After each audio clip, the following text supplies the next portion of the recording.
Денес разговараме со господинот Трифун Костовски, познат бизнисмен, стопанственик, донатор за актуелни теми кои ги засегаат граѓаните на Скопје. Господине Костовски, благодарам што ја прифативте поканата за интервју во нашиот онлайн магазин Инбокс 7. Ќе зборуваме денес за повеќе теми, меѓу кои и идејата на скопскиот градоначалник Петре Шилегов за изградба на трамвај во Скопје. Идеја која беше промовирана во времето кога вие бевте градоначалник на Скопје. Господине Костовски, градоначалникот на Скопје Шилегов најави трамвај, спомнувајќи ја и студијата која била изработена во време кога вие бевте скопски градоначалник, но вели дека таа не е основа на која може да се врши изведба. Може ли да ни кажете за каква студија станува збор? Проектот трамвај ни најмалце не е наивна работа и јас гостев буквално со завршена прва фаза, финален проект. Значи, тој требаше да биде изведен во 3 фази. Првата фаза беше аеродром, односно Лисиче, Скопје центар. Втората фаза требаше да оди према Чаир, Бутел.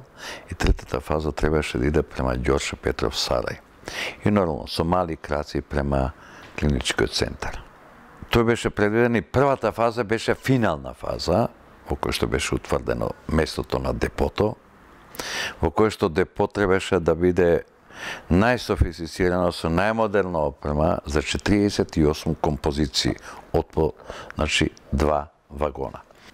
Тоа беше во Лисиче, на крајот од аеродром, почетокот на Лисиче. Таму беше локацијата. Трасата беше дефинирана, едино требаше само да се утврдат постојките каде ќе бидат тие постојки за патниците да може да се качуваат и симнуваат. И тоа беше причината што јас како градоначалник не чепнав ниту еден денар од оние 7-8 милиони евра што остана на крајот од мојот мандат, чекајќи дека ќе се јави фирма, бидејќи ние веќе бевме претходно договорени со одредени фирми изведувачи на такви проекти. Меѓутоа беа уплашени веќе тие фирми, заплашени од актуелната власт да не се јавуваат, бидејќи јас сум градоначалник на заминување, дека они ќе го обструират тој проект понатака и морам да кажам дека тие беа многу тешки денови, тоа беа практички последните 2-3 месеци од мојот мандат како градоначалник, кога тој тендер се распиша за првата фаза, велам финален проект. Не е проект во изведба или во полуизведба, туку финален проект, мощен, сериозно, во кој што градот го чини 1,5 милион евра, граѓаните на град Скопје. Меѓутоа се заплаши изведувачите и едноставно се откажа.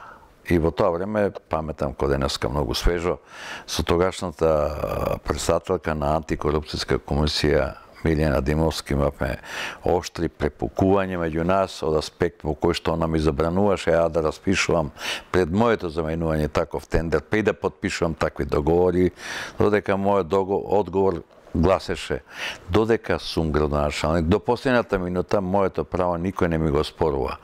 А ако најдете нешто што е зло дело направено или кривично дело, повелете, после тоа имате истрага, водете, јас сум човек кој што не бегам и стојам тука на располагање. Се извинувам, може ли да кажете дали целиот проект чинеше 1,5 милион евра? Проектот само чинеше 1,5 милион. Колку чинеше студијата и која ја изработи? Ја изработи, тоа е шпанска фирма, не можам да се сетам денеска на фирмата, тоа е фирма од Сарагоса и која што во основа тие имаат големо искуство во поглед изготвување на така обимни и сложени процеси, посебно во овој урбан сообраќај алтернативен. Шпанците тоа го направива и тоа беше поводот за зближување со Сарагоса, кога станавме сестрински градови. Бидејќи тој проект не зближи нас со шпанците и рековме дека тука можеме ние да направиме нешто. Идејата понатака да кажам, значи дека ние имавме намера, тогаш со господинот Бандич беше градоначалник на Загреб, разговаравме. Ѓуро Жаковиќ беше пуштена во функција на производство на локомотиви на вагони за трамвај. И дури бев на промоцијата на неговите нови 7 километри трамвајска линија, кога тој со собствено производство покажа што направиле, како направиле, и едноставно сватив дека ние тука на Балканот мораме да размислуваме да коегзистираме и да се помагаме. Ако Ѓуро Џаковиќ почнал да работи, апсолутно ние ќе бидеме следниот партнер кој што сакаме да влеземе со тој производ да биде имплементиран во Скопје. А како ќе го платиме, тоа е прашање на начин на кој што секој пат ќе се договориме. Имаме што да им понудиме, нешто ќе платиме кеш, нешто ќе платиме од она што го имаме зарзавато воопште, така да имаме ние многу солиден приод и сериозен приод кон решавањето на ова прашање. Затоа јас го патувам господинот Шилегов да апсолутно нека го проучи тој проект, нека се поврзе со институциите, бидејќи документацијата постои и тендерската документација постои, нека погледнат подобро и нема потреба поново трошење средства за такви работи. Тие средства се дадени. Колку што убаво разбрав, тие 1,5 евра се веќе платени за изработка на проектот? Платени се во моје време уште. Во моје време тие платени се средства. Видете вака, за сериозни работи треба сериозен приод. Јас навистина имав сериозен приод кога тоа не ми паднало туку така преку ноќ наум дека на Скопје му треба алтернативен сообраќај точно баш во трамвајот. Тоа научно докажано, бидејќи за градови од големината на град Скопје, кој што веќе денеска се движи од прилика блиску милион, неодржливо да имаме еден вид на јавен сообраќај. Мора да има алтернативен. А бидејќи градот Скопје во својата поставеност има огромни проблеми со подземните води. И не можеме ние да размислуваме за подземна железница која што би била релативно лесно изводлива. Трамвајот се покажа како најдобро препорачливо јавно сообраќајно решение за градот Скопје, бидејќи од висината на Вадар од Сарај до излезот кај аеродром висината се на 13 метри. Тоа е прекрасен, да ви кажам, една географска поставеност за имплементација на ваков вид јавен сообраќај. Да не говорам за неговите предности, дека е безшумен, дека не загадува, дека својата траса е секој пат му е отворена и дека секој пат ќе биде на време и точно. Ја поздравам идејата на господин Шилегов, го патувам најдобро намерно, нека влезе подлабоко во целокупната документација, што може од нејзе да искористи, нека доправи што треба, меѓутоа нема потреба од повторно фрлање на нови пари за нови проекти кои што ќе чинат, бидејќи ние на тој проект работевме година и половина. Година и половина додека дојдевме до финалниот проект на првата фаза. Значи, тоа се сериозни зафати во кои што ни треба и сериозно време. А да не говорам дека и времето на Шилегов полека изминува веќе. Во втората година, ако почне со нов проект, ќе дојде време исто како и јас. Да го отпочне проектот, да дојде до финален проект, па после да каже стоп, не може сега да се имплементира. Сакам да упатам една порака. Луѓе, не е битно кој тоа ќе го направи. Дайте да сработиме нешто. На градот подхитно му треба алтернативно решение, посебно во јавниот сообраќај. Трифун нека не биде, нека биде Петре, нека биде Коце, кој што сака нека биде. Дајте на овој град да му дадеме алтернатива. И на крај крајва она што дефинитивно на сите нас не загрижува, тоа е загаденоста. Дали во самата студија, бидејќи спомнавте дека чинела 1,5 евра, дали студијата изработена целата проектна документација од страна на шпанската фирма која споменавте или учествува и други фирми? И што е посочено во... Имавме конкурс за таа работа, значи тоа која година дали може да посочите? Тоа беше 2007-2008 година се работеше тој проект и в 2008 година веќе дојде до негова финализација на првата траса. Во кој што се утврди трасата, се утврди местото на депото, локацијски се утврди, марки се утврди и беше направен комплетен нефизибилити студија, комплетен проект за почнување со лопата и копач, условно кажано. да биде по-разбирливо за гледачите. Тој проект требаше веднаш да стартува со имплементација. Тој не беше на брзина направен проект како проектите што ги правеше минатата влада, конкретно во случајот со автопатот Кичево, Охрид и така натака.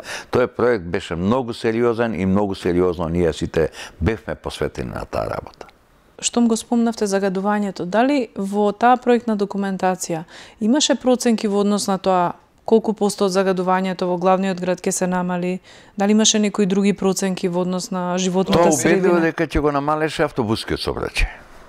Во кој што ако денеска пак погледнеме, Скопје се дави со автобуси кои што објективно времето ги надминало, односно потребите на една современо европско гледање се далеку изнад тие норми што тие ги пропишуваат по поглед за гаденоста што ја прават. Значи, че ги немаше тие автобуси. Автобускиот сообраќај требаше да биде како пропратен дел на јавниот сообраќај кој што требаше да биде на овие 3 делници, за да може да стигнат граѓаните до секое место кој што може да го користи прво трамвај, а понатака автобус. И секако голем број од автобусите денеска кои што буквално ние го собравме во Македонија сиот шкарт, бидејќи имаме и приватни превозници, имаме јавно градско предпријатие за ЈСП за превоз во кој што се набавија автобуси во кој што голем дел веќе гледам дека се во расходување или веќе ги нема по улиците и се уште се возиме со автобуси стари 30-40 години.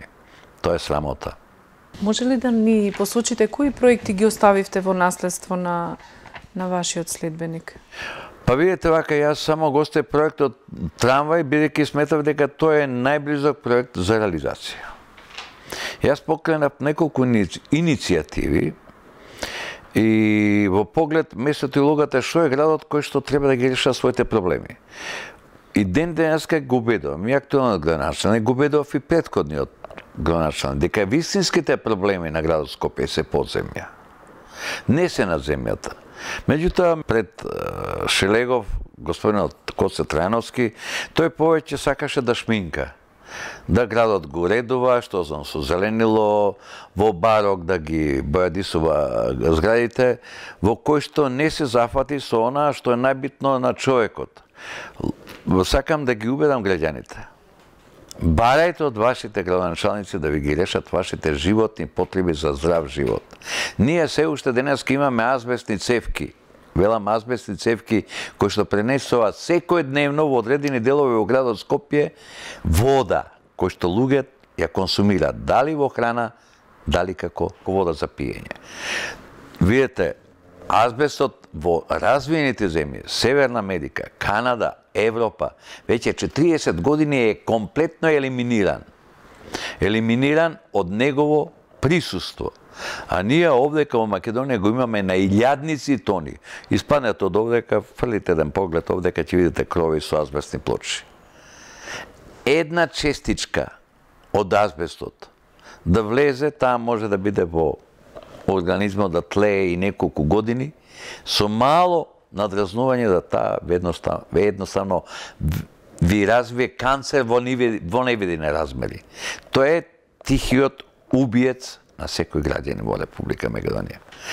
Значи, тоа е проект кој што градот Скопје ги немаше тие средства и денеска ги нема тие средства. Тоа е минимум пола милиарда проект за расчистување на, говорам само на градот Скопје. Вадењето на азбест од сите градежни објекти, од сите инфраструктурни работи каде што е вграден. Тоа се илјадници тони. Не е само да го извадите. Начинот на вадењето има специфика. Начинот на собирање и транспортирање има посебна специфика. А уште поважна специфика начинот на складирање. Каде тој треба да се складира? Мора да се складира на место кој што ќе нема допир со човек, ќе нема допир со вода, ќе нема допир со воздух. За да не ги почувствуваме тие последици. Значи, тука е прашање на прајање на изградба на огромни депонии кои што исклучува ќе се занимаваат со депонирање на тежок отпад и опасен отпад во кој што треба да им даде гаранција на граѓаните дека ќе имат здрава околина и здрави услови за живот. Правевте ли анализа, што спомнавте за азбестните цевки во ваше време како градоначалник? Што покажа, дали правевте анализа за водоводната мрежа и каде се уште... Јас сакам да упатам една порака до актуалните градоначалници. Денеска факултет за градоначалник нема, не постои. Објективно, доаѓаат луѓе, со доаѓањето на луѓето на градоначалници, нека не смете дека тие измислиле топлата вода, дека и од нив почнува светот. Сите луѓе кои што доаѓаат на тие места морат прво да научат што сте основните потреби на градот. Со цел да се задоволат потребите на граѓаните. Наискрен сум, јас немам потреба да лажам. Првите 2 години јас бе бела книга. Единствено што го знаев да го имплементирам, тоа беше финансиското работење во кој што градот го затегнав со една добиоза скоро 70% од годишниот буџет, кој што беше долгот, успеав за 2 години да го решам, да ги вратам и да го донесам градот за 2 години во ББ+, кој што во тоа време имаше повисок кредитен рейтинг од владата на Република Македонија, владата на Груевски. Со домаќинско работење. Тоа ми лежеше, тоа го знаев. Ја учев исто како прво оделенче што е тоа што на градот Скопје му фали. Му фали точно тоа подземна инфраструктура.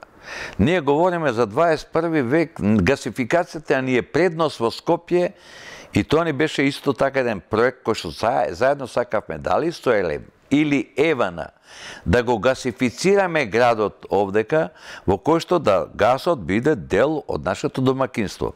Покрај вода, струја, фекална канализација, атмосферска, кабловска, сите тие работи да можеме да ги направиме, да мојот човек, кој што овдека живее во градот Скопје, да ги му бидат достапни сите тие устови за да е нормален живот, модерен живот, бидејќи објективно динамиката денес и динамиката пред 50 на година, 40 е сосема друга во поглед темпото на живење и брзината на некои нешта кои што се случуваат во секојдневието.